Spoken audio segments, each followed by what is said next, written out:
안녕하세요. 잘 지내셨나요? 감기 안 걸리셨어요? 날이 꽤 추워졌어요. 갑자기 추워졌죠. 주만사만 주님을 만지며 사랑을 만난다.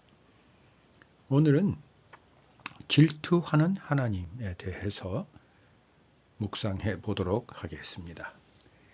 자, 바로 들어가 보죠. 오늘 본문은 출애굽기입니다. 20장 5절. 그것들에게 절하지 말며 그것들을 섬기지 말라. 나, 네 하나님 여호와는 질투하는 하나님인즉 나를 미워하는 자의 죄를 갚되 아버지로부터 아들에게로 3, 4대까지 이르게 하거니와. 아멘. 아멘. 자, 우리 출애굽기 20장 5절을 읽어보면 어떤 생각이 드세요? 일단 하나님에게는 감정이라는 것이 있구나. 질투하시는구나. 자, 질투하는 마음은 어떤 마음일까요? 시기? 분노?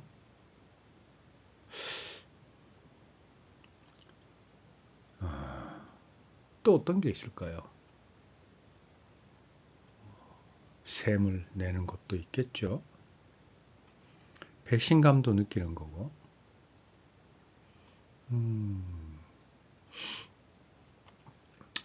또 뭔가 비교당하는 느낌도 드니까 질투하는 거겠죠.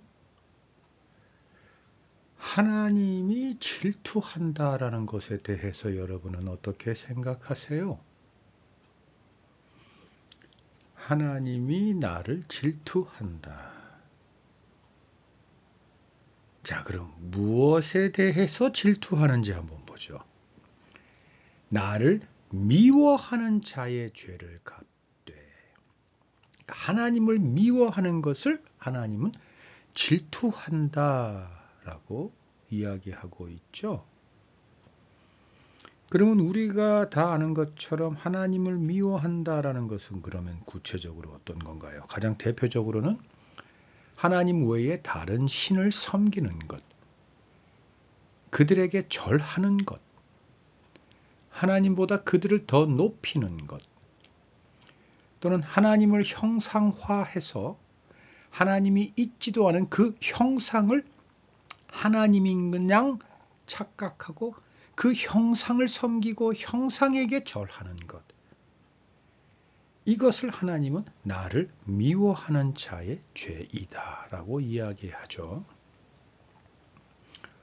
우리는 오히려 하나님을 더 섬기고 하나님께 더 가까이 다가가기 위한 마음이 더 크고 중한데 그 나타나는 행동이 그러한 행동들로 나타나면 하나님은 그것을 하나님이 나를 미워하는 것이고 그것은 죄이며 나는 그 죄를 반드시 갚을 것이다 라고 지금 이야기하고 있습니다. 심지어 갚고자 하는 그 하나님 마음의 중심에는 나도 감정이라는 게 있다. 나도 화가 나고 시기가 나고 배신감을 느낀다. 이런 얘기인 것 같죠. 그리고 그 죄는 아버지로부터 아들에게로 3, 4대까지 이르게 하겠다. 그 죄를 갚는 기간이 그 하나님을 미워하는 죄를 지은 아버지뿐만 아니라 그 아버지의 아들, 아들의 아들, 아들의 또 아들 3, 4대까지 죄를 갚는 것을 이르게 하겠다. 무슨 말이에요? 그만큼 3, 4대 이를 때까지 그 아비가 한 죄를 나는 잊지 않겠다. 그 아비의 아들을 볼 때 나는 역시 그 아비란 작자가 아비란 사람이 나를 미워하는 죄를 지은 것을 똑똑히 기억하겠다. 이 말씀인 건가요? 아무튼 지금 적힌 대로 보면 그 말씀이잖아요. 여러분은 어떻게 생각하세요? 하나님은 그런 분이시다. 어떤 생각이 드세요? 하나님을 믿으면 큰일 나겠다. 하나님을 믿을 수는 있을까?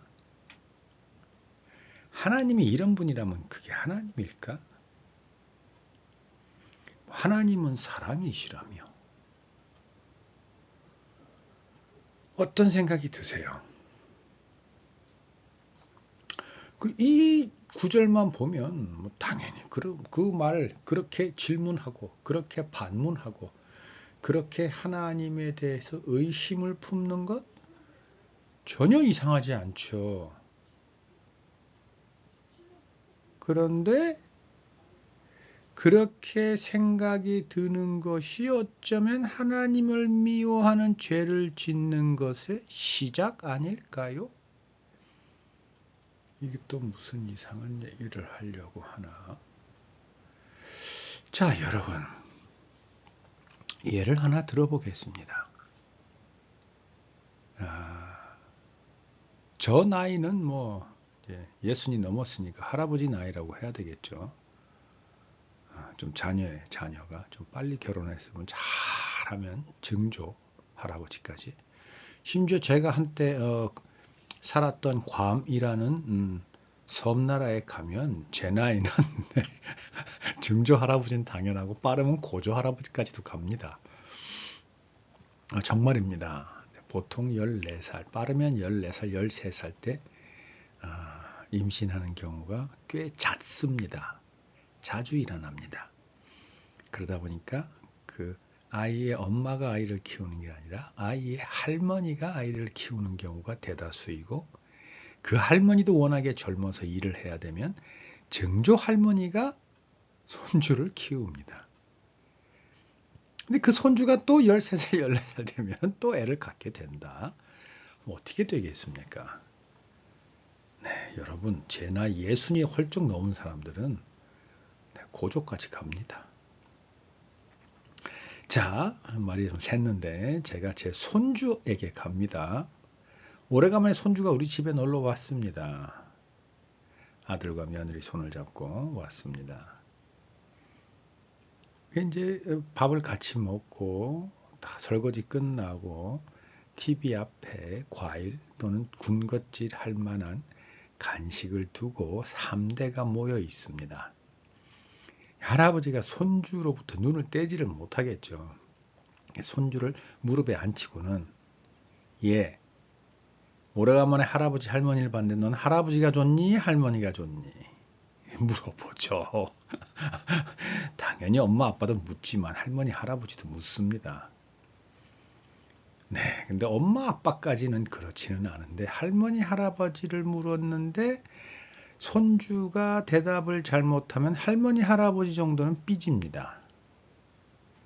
심한 경우 화도 냅니다. 그게 한두 번이 아닐 경우 매번 그렇다면 또는 아들이나 며느리 심지어 자기 할망구까지 손주가 할머니를 선택한 후에 외면당한 할아버지를 마구마구 놀려댈 때는 진짜 할아버지는 분노하기도 합니다.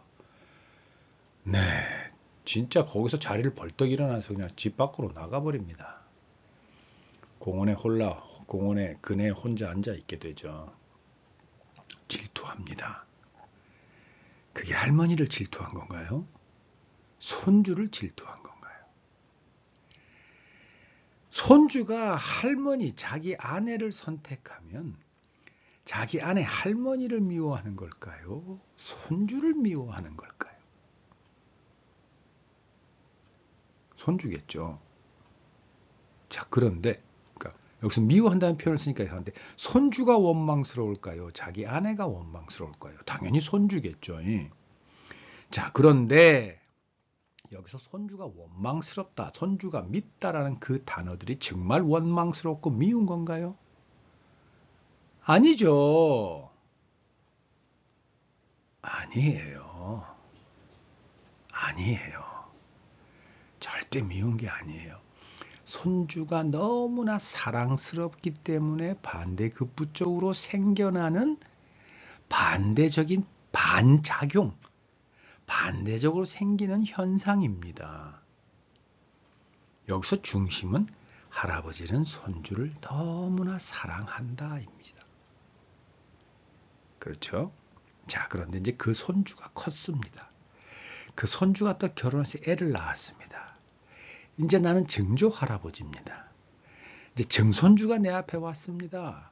또 똑같은 걸 묻습니다.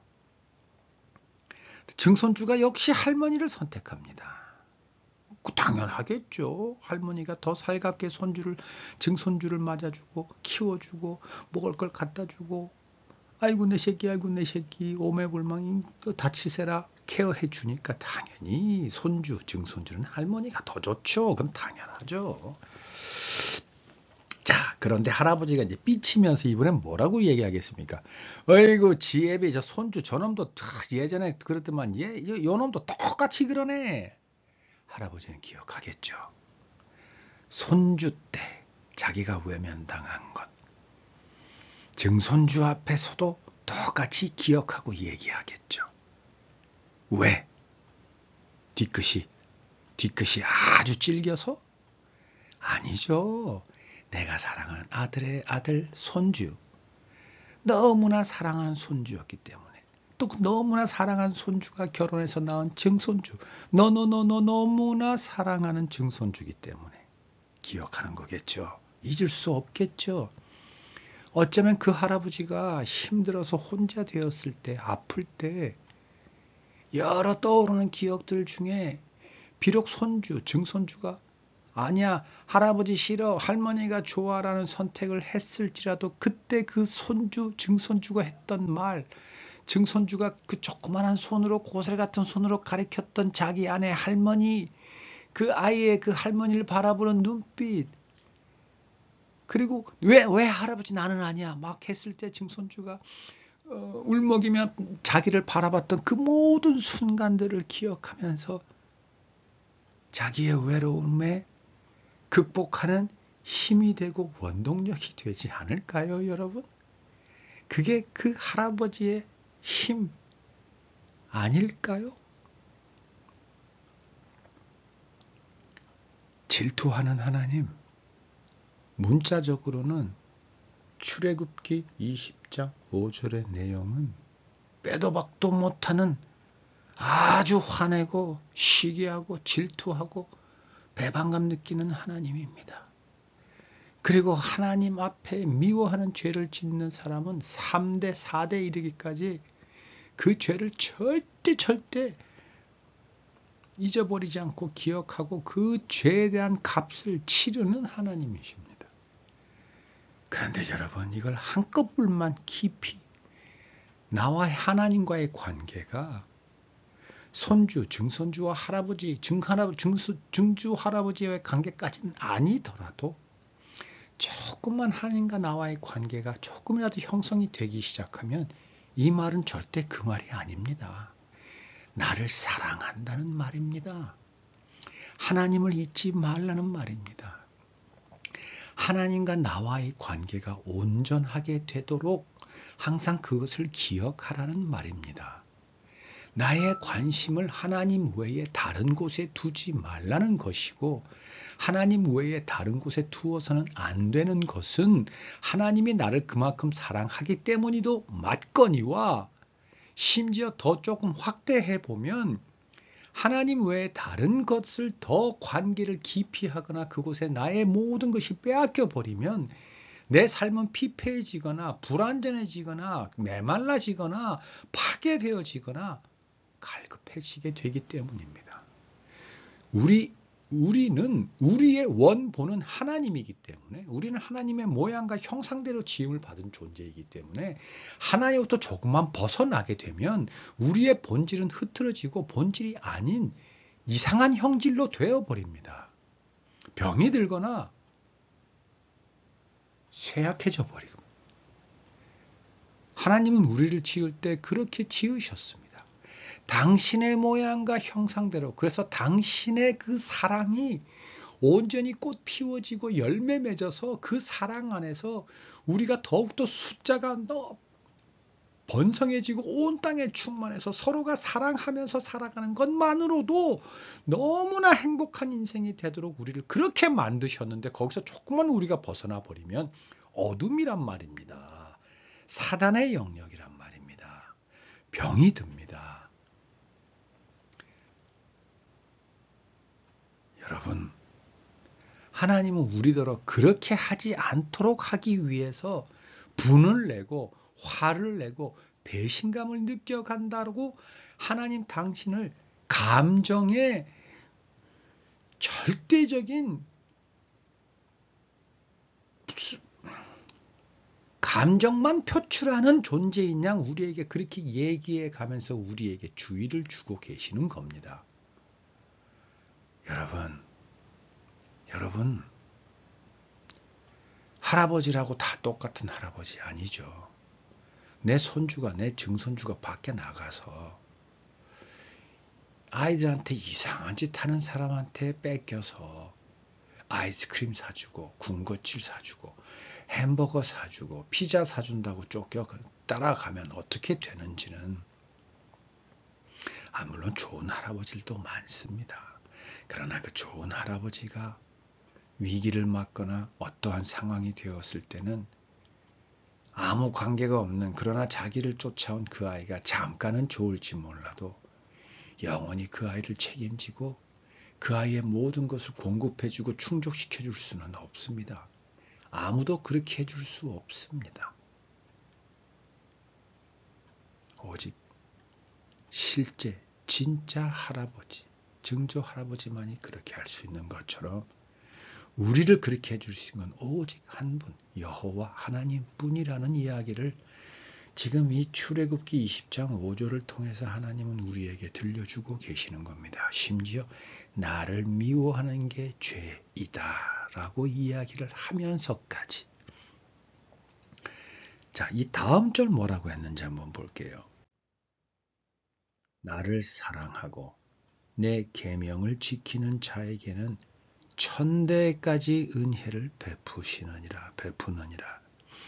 자, 아까 죄를 갚는 건 3대죠. 와, 너무나 가혹하다고 여겼죠. 3대까지나 그 아비의 죄를 기억해, 야, 진짜 뒤끝 장렬이다라고 생각하셨죠. 그런데 하나님을 사랑하고 하나님 계명을 지키는 자에게는 30대도 아니고요. 300대도 아니고요. 1000대까지 은혜를 베푸시겠다고 합니다. 여러분, 지금 1000대라고 하면 이 성경도 어떻게 해석하느냐에 따라 각자의 의견이 분분하지만 아담과 하와 때서부터 지금까지를 6000년이라고 치십시다. 그 6000년 동안 몇 대가 있겠습니까? 6000년 동안 1000대가 있었다라고 하면 한 대의 기간이 6년입니다. 6년마다 자식을 낳지는 못했겠죠. 그럼 6000년 때까지 몇 대가 있었겠습니까? 1000대가 안 됩니다. 1000대까지 은혜를 베푸느니라 라는 이야기는 영원토록 은혜를 베풀겠다라는 이야기입니다. 그런데 우리가 하나님을 사랑하고 하나님 계명을 지킬 수 있습니까, 여러분? 이게 어쩌면 질투하는 하나님, 여기서 핵심은 질투하는 이유가 무엇이냐? 우리를 사랑하기 때문이고 우리를 그렇게 지으셨기 때문이다라는 이 전 페이지에 나누었던 내용, 그리고 지금 이 페이지에서 그러나 하나님을 사랑하고 하나님 계명을 지키는 자에게는 1000대까지 은혜를 베푸느니라라는 여기서는 그 질투하는 하나님이 결국은 우리에게 주는 본질, 그 메시지가 무엇이냐라는 것을 넘어서 우리가 이번 페이지에는 무엇까지 묵상을 할 거냐면은 우리는 하나님을 사랑하고 하나님 계명을 지킬 수 없는 존재라는 것을 우리는 누차 고백해 왔습니다. 이제 우리는 그것을 압니다. 하나님 앞에 나아갈 때, 기도할 때 하나님, 저는 저는 도무지 안 됩니다. 저는 할 수 없습니다. 그래서 우리는 누구의 이름으로 기도를 하고 누구의 이름으로 하나님께 나아가죠? 예수 그리스도의 이름으로 기도하고 예수 그리스도의 이름을 통해 우리는 하나님께 나아가죠. 그러면 하나님을 사랑하고 하나님 계명을 지키는 것도 예수 그리스도를 통해서입니다. 하나님은 그것까지 우리에게 다 내어주셨습니다. 그것도 이미 수천 년 전에 다 내어주셨습니다. 우리는 그것을 믿기만 하면 됩니다. 이렇게까지 해주었습니다. 그럼 예수 그리스도를 통해서 하나님을 사랑하고 하나님 계명을 지키겠습니다라고 내가 내 입술로 하나님 앞에 예수 그리스도의 이름으로 고백하면 그때서부터 하나님께서 나에게 주시는 은혜는 천대까지 이릅니다. 영원토록 해줍니다. 이런 하나님이 어디에 있습니까? 어디에 있습니까? 이런 신이 있습니까? 그런 신이 사랑하는 대상이 나입니다. 질투하면서까지 자신의 독생자 예수 그리스도를 내어주면서까지 심지어 하나님, 예수님, 성령님은 한 몸이시죠. 일체이시죠. 결국 그 말은 하나님 당신을 내어주시면서까지 나를 그토록 사랑하신 하나님이십니다. 무엇을 위해서? 나에게 영원토록 은혜를 주시기 위해서.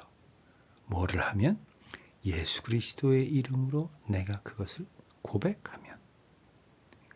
하나님은 그런 하나님입니다. 그게 질투하는 하나님의 본질입니다. 그래서 오늘 우리가 나눈 질투하는 하나님의 본질은 첫째, 나를 사랑하기 때문이다. 둘째, 예수 그리스도를 통해서 하나님을 사랑하고 하나님 계명을 지키는 것까지 이미 다 이루셨다. 그게 하나님, 나를 향한 하나님 그분의 사랑입니다. 질투입니다. 그 사랑에 내가 고개를 돌리면 그것으로 나타나는 하나님의 상태의 반응은 질투입니다. 그러나 내 고개가 하나님을 향하면 그것으로 인해 나타나는 하나님의 감정의 반응은 천대까지 은혜를 베푸시는 겁니다. 그리고 그것은 예수 그리스도를 통해서입니다. 이거만한 복음이 어디 있습니까? 아니, 우리가 신용카드가 있으면 뭐든지 할 수 있다. 틀린 말은 아닌데. 한 달 후면 갚아야 되잖아요. 갚는 건 뭘로 갚아요? 그러면 돈만 있으면 뭐든지 할 수 있다. 정말요? 정말 뭐든지 할 수 있어요? 내가 하고 싶은 것 정도는 할 수 있을지 몰라도 내 주변의 많은 사람들과 더불어 무언가를 하려면 할 수 없는 게 더 많을걸요? 그들의 환심을 사고 그들의 입술을 즐겁게 하고 그들의 잠깐의 마음의 기쁨을 주는 거야 뭐 얼마든지 할 수 있지만 천대까지 이르도록 아니 천대는 고사하고 3대까지 이르도록 그렇게 할 수 있다? 그럴 수 있는 것은 돈으로 절대 없어요. 절대 없습니다. 돈은 있으면 있을수록 어떻게 됩니까? 내 영혼이 썩어 들어갑니다. 내 위가 온갖 좋은 음식으로 채워지면서 내 몸은 병이 들어갑니다. 혈압, 고지혈, 당. 그것뿐입니까? 돈을 지키고 돈을 더 불리기 위해서 나의 생각과 마음은 돈에 매여버립니다. 돈의 노예가 되어버립니다. 사람을 미워하게 되고 의심하게 되고 모든 세상의 현상들이 돈과 연결되어 버립니다. 우리는 이런 것을 주변에서 얼마든지 봅니다. 그런데 나는 돈을 쫓습니다. 여러분, 빨리 정신 차리십시오. 돈이 그런 게 아닙니다. 사실은 돈이 그런 게 아닙니다. 돈은 아무 능력이 없습니다. 돈에 휘둘린 나의 영과 혼과 육이 그렇게 되어버리는 겁니다. 그러니까 사단이 사기꾼이고 아주 사람의 마음을 현혹시키는 못된 것들인 거죠. 여러분, 예수 그리스도의 이름으로 여러분 속에 있는 헛된 것들 다 내쫓아 버리십시오. 어서 그렇게 하십시오. 해보고 나서 시간이 흐르고 그런 것에서 벗어나 자유롭고 평안한 상태가 유지되기 시작하면요. 정말 그런 것 헛되다라는 것 바로 느끼게 됩니다. 여러분, 하나님을 사랑하고 하나님 계명을 지키십시오. 스스로 안 됩니다. 예수 그리스도의 이름으로 하십시오. 여러분 속에 계시는 성령님으로 하십시오. 이번 주 제가 자원봉사 사역을 갔을 때 한 형제님이 그렇게 물었습니다. 신앙생활을 하면 할수록 너무나 어렵습니다. 뭐가 그렇게 어려우셨어요? 성경을 읽는데 자꾸 음란한 생각이 불현듯 막 솟구쳐 오릅니다. 어떻게 해야 합니까? 그래서 제가 물었습니다. 그게 왜요? 뭐가 잘못됐는데요? 아니, 예수님이 그러셨잖아요. 지나가는 여인을 보고 속에 음란한 생각을 품으면 그것도 죄라고 하셨잖아요. 아이, 그럼요. 당연히 죄죠. 그럼 제가 성경을 읽는데 음란한 생각이 드는 건 죄가 아니고 뭡니까? 그래서 제가 물었습니다. 지금 형제님께서 저한테 묻는 게 아니라 만약에 형제님께서 하나님에게 물었다고 치십시다. 하나님 말씀인 성경을 읽고 있는데 음란한 생각이 자꾸 들어요. 제가 죄 짓고 있는 거죠? 하나님이 뭐라고 하실 것 같으세요? 하나님이 누구세요? 우리의 아버지요. 그러면 우리의 아버지인 하나님에게 그렇게 물었을 때 하나님이 뭐라고 대답할 것 같으세요? 눈만 껌뻑껌뻑거리고 있더라고요. 그래서 괜찮다. 그래도 네가 성경을 읽고 있는 게 얼마나 다행스러운지 모른다. 성경 읽는 게 힘들지. 그래도 네가 또 성경 붙들고 읽고 있니? 음란한 생각 때문에 자꾸 힘든데도 너는 성경을 포기하지 않고 있구나. 하나님이 뭐라고 하실까요, 여러분?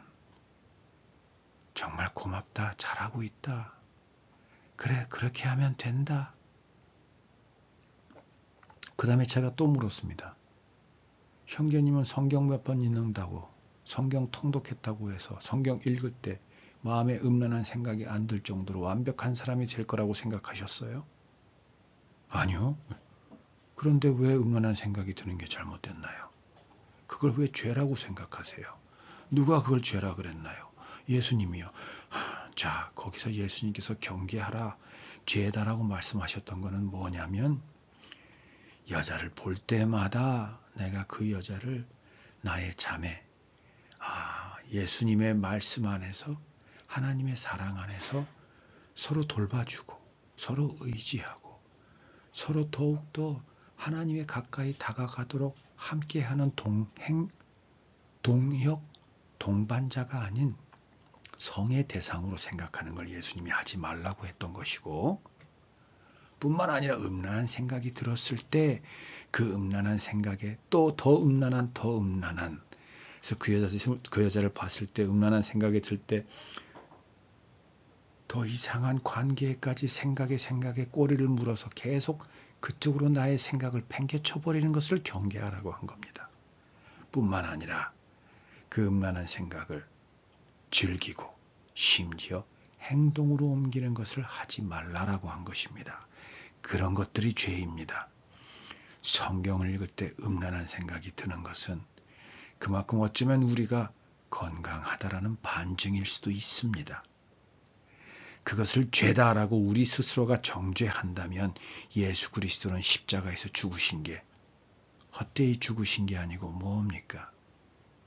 정죄는 우리가 하는 게 아니라 하나님이 하시는 건데 하나님이 형제님을 본다면 그래도 어쨌든 자신을 재촉하며 자책하며 성경을 붙들고 음란한 생각을 잊어버리려고 노력하는 형제님을 바라보는 하나님 아버지는 뭐라고 하시겠습니까?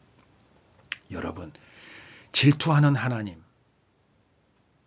나를 미워하는 자의 죄를 갚되 3, 4대까지 한다는 하나님, 그 말보다는 나를 사랑하고 나의 계명을 지키는 자에게는 1000대까지 은혜를 베푸느니라 라는 그 말을 붙드시고 하나님을 사랑하고 하나님 계명을 지키는 거 우리 스스로 할 수 없기 때문에 예수 그리스도의 이름을 우리에게 주셨고 예수 그리스도를 통해 보혜사 성령님을 우리 안에 보내주셨다라는 그 하나님을 여러분 기억하십시오. 그 하나님이 우리의 아버지이십니다. 이것을 붙들고 우리는 가야 합니다. 다음 페이지 한번 볼게요. 시편 84편 5절에서 7절입니다. 주께 힘을 얻고 그 마음에 시온의 대로가 있는 자는 복이 있나이다. 그들이 눈물 골짜기로 지나갈 때에 그곳에 많은 샘이 있을 것이며 이른 비가 복을 채워주나이다. 그들은 힘을 얻고 더 얻어 나아가 시온에서 하나님 앞에 각기 나타나리이다. 5절 마음의 시온의 대로, 시온의 대로가 시온을 향한 대로이죠. 여기서 대로라 하면 닦아놓은 길입니다. 그냥 오솔길이나 사람이 좀 많이 다니서 발자국으로 난 길 정도가 아니라 대로입니다. 대로. 그러면 시온의 대로가 있는 자. 여기서 시온이라 하면 하나님께 나아가는 길이죠. 신앙의 길, 믿음의 길입니다. 그것에 대로가 있는 자라고 표현합니다. 이게 저에게는 무슨 말과 같이 들리냐면 조금 전에 우리가 읽었던 6절 나를 사랑하고 나의 계명을 지키는 자. 여러분, 우리는 하나님을 사랑하고 하나님의 계명을 온전하게 완벽하게 지킬 수 없습니다. 시온의 대로가 있는 자는 아무도 없습니다. 그런데 성경은 왜 이렇게 표현해 놓았습니까? 우리가 예수 그리스도의 이름을 붙들 때 예수 그리스도를 통해서 시온의 대로가 펼쳐집니다. 무슨 말이냐? 그 길이 그냥 닦여진다라는 이야기로 들리면 안 됩니다. 그러면 안 돼. 여러분, 이건 무슨 말이냐면 하나님을 향해 나아가는 길은 여전히 어렵고 힘들고 갈수록 좁은 길입니다.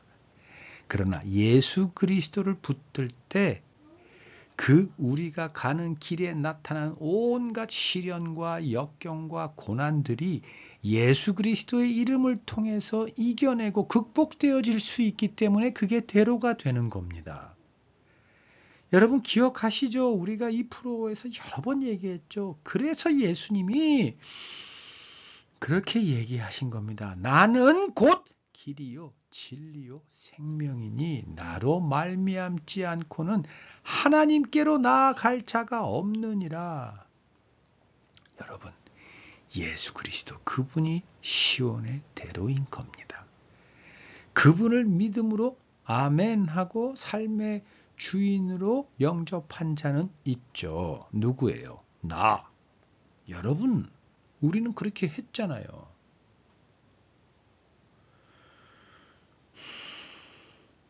그러면 그 사람은 어떻게 된다고요? 하나님께로부터 힘을 얻는다. 자, 여기서 힘을 얻는다라는 5절의 힘이 있고 또 7절의 힘이 있죠. 이것이 한글로는 번역이 똑같이 되어 있는데 원 히브리어는 내용이 다릅니다. 위에 있는 힘은 추상적인 힘으로서 영적인 공급, 영적인 힘. 예를 든다면 영어로 같으면 어쩌면 authority에 해당됩니다. 눈에 보이지는 않습니다.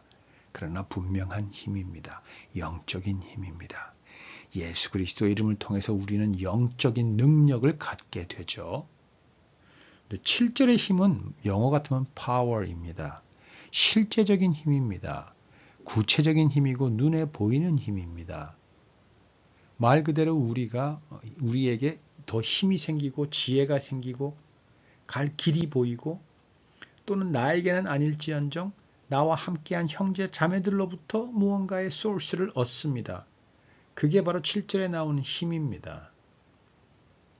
예수 그리스도의 이름을 통해서 영적인 5절의 힘을 얻게 되고 7절에 구체적인 힘을 얻어 더 하나님께 나아가서 시온, 즉 하나님 앞에서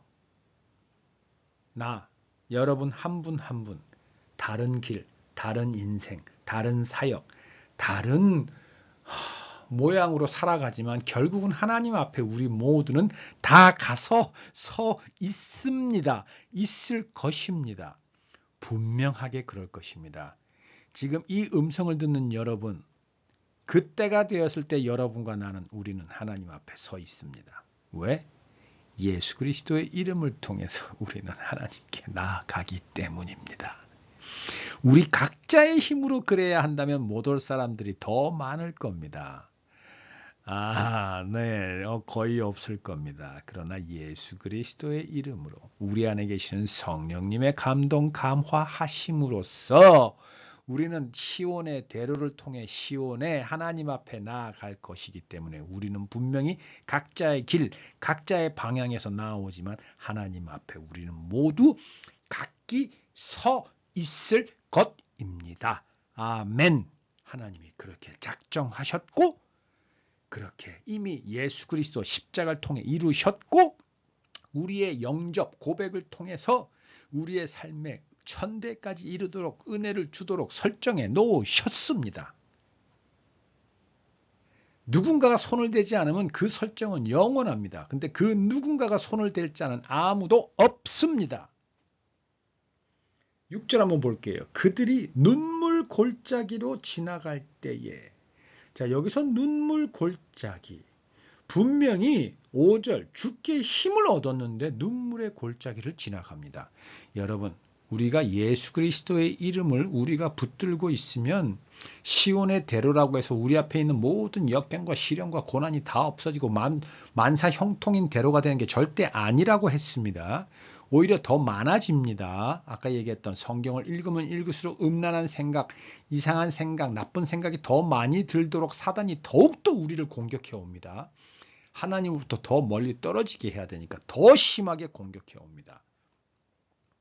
그래서 우리가 가는 그 길은 눈물의 골짜기입니다. 마치 시편 갑자기 까먹었네. 여호와는 나의 목자시니 내게 부족함이 없을지로다. 그가 나를 푸른 초장에 누이시고 쉴 만한 물가로 인도하시는도다.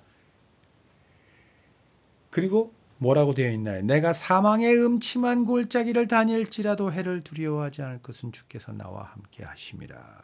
여기서 사망의 음침한 골짜기, 여기서 나오는 그들이 눈물의 골짜기, 같은 골짜기라고 저는 생각합니다.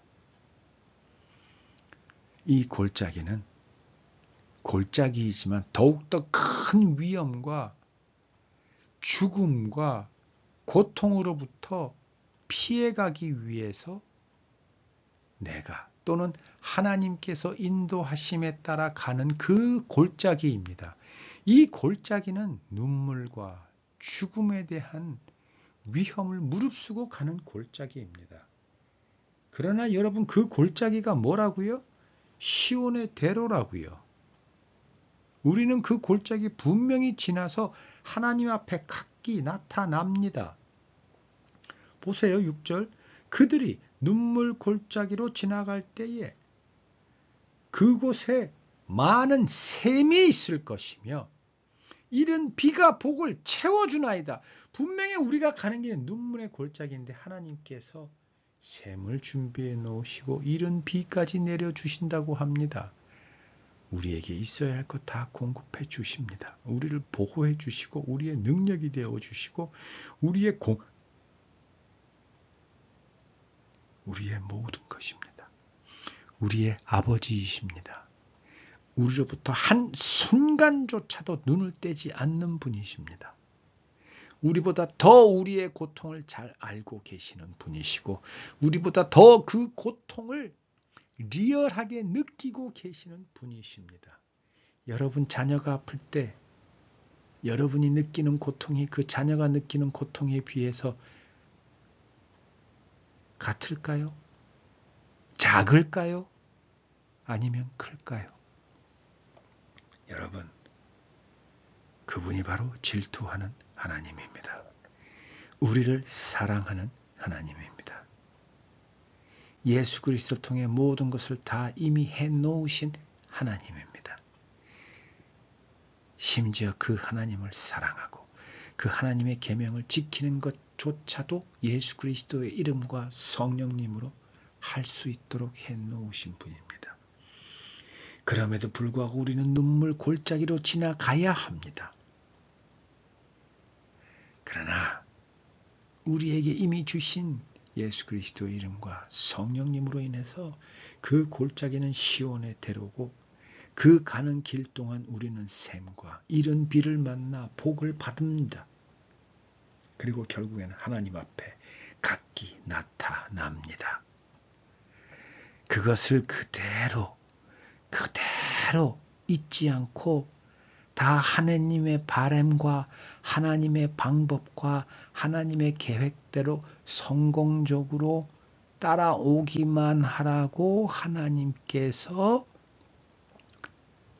정신 차리라고 하신 말씀이 나는 질투하는 하나님이라 나를 미워하는 자의 죄를 갚되 아버지에서 아들에게까지 3, 4대에 이르기까지 그것을 갚는 분이시라고 우리에게 따끔하게 경계의 말씀을 해주시는 우리를 너무나 사랑하시는 하나님이십니다.